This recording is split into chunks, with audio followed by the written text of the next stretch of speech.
Janet with Try It Like It Created, and today I am making button flowers with a button bag. It's a 1 pound bag of buttons from Gwen Studios, and these are kind of in a spring color. I don't think it has a name to this collection, but they are very spring-like colors. And I have a bunch of them spread out here on my work surface. And then I'm working with aluminum wire. It is soft and easy to bend, and I've cut them into strips about 12 inches long. And the first thing you want to do is go through your buttons and figure out the stack of colors that you want for your flowers. And so I have this one already set up here in front of us. Then you're going to take one wire and kind of smooth it between your fingers. Now, there are tools that can smooth wire for you. I find this works just fine with the aluminum wire, but I will say that it gets your hands dirty. And I have paint on my hands from another project, so it was a good time to do this project because I knew my hands were going to get dirty from the wire, from rubbing my fingers along the wire. And then you want to take the end and just bend a short loop. See how short this wire is here?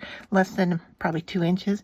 And I'm just going to bend it so that the loop at the top is somewhat small. What we're trying to do is get it as small as the opening here of the holes in the buttons. And you may find that using a flat nose wire or flat nose pliers, you may find that pinching that can help some, and we'll do that a little bit later as we put the buttons onto the wire. So the first thing I do is go to the end of the wire and put it through one hole of each of the beads, or each of the buttons. I keep calling these beads, but they're buttons. And for this one, I'm using 4. Or excuse me, I'm using 3. Having trouble talking today, I guess. 3 buttons to make the flower. Now you can do 2, you can do 3. It's entirely up to you. You could add a bead on top. However you want to go about it. You're going to pull it up to the loop. All right. So then when it comes to the loop, I have this piece sticking out, and I'm going to thread it through each button. Now notice here, if you have a 4-hole button, you want 2 holes that are opposite each other, all right? And pull that up.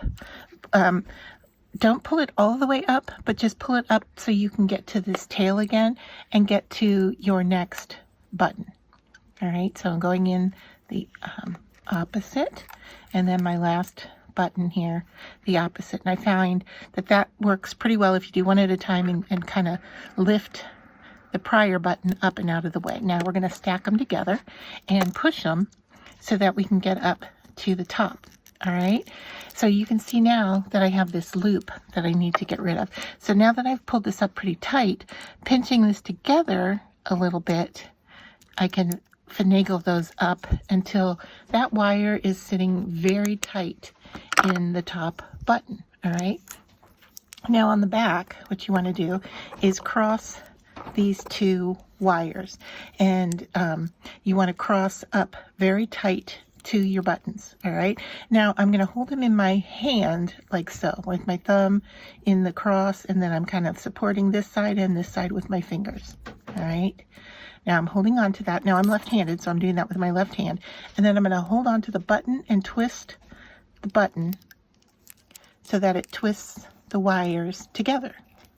All right. Now you could twist all the way down to the end if you made this second piece of wire longer. I didn't. I just did it like so. And you can see as we're working, we're bending the wire again. So we're going to have to smooth it out again. But what I like to do is use my hand and kind of make a natural curve and then pull the wire to the end to make the stem for the flower. Now, if this little piece is sticking out and it's sharp, you want to kind of pinch that together with the other piece of wire to the point where you could even cut off if there was a little nib, or if you squeeze it tight enough, you can flatten it out. All right. And then that's not as sharp as it was. And using the aluminum wire makes it a lot easier of a way to manipulate. So there we now have our flower on its stem, and we can add it to our vase. And here are all the other flowers that I've made as well. All right, so then once you have them in your vase, you can now manipulate them to the length that you want. So mine are a little bit longer than what's needed, and so I may go back in and cut some of the ends off. I mean, the majority of the stem is going to be in my little vase, so I don't have to worry about it. But you can see how what the twisted wire looks like, and it could, you know, come down further. And the more twisted wire that you have, the more support you have, and less I guess bending that you would have to worry about in the future.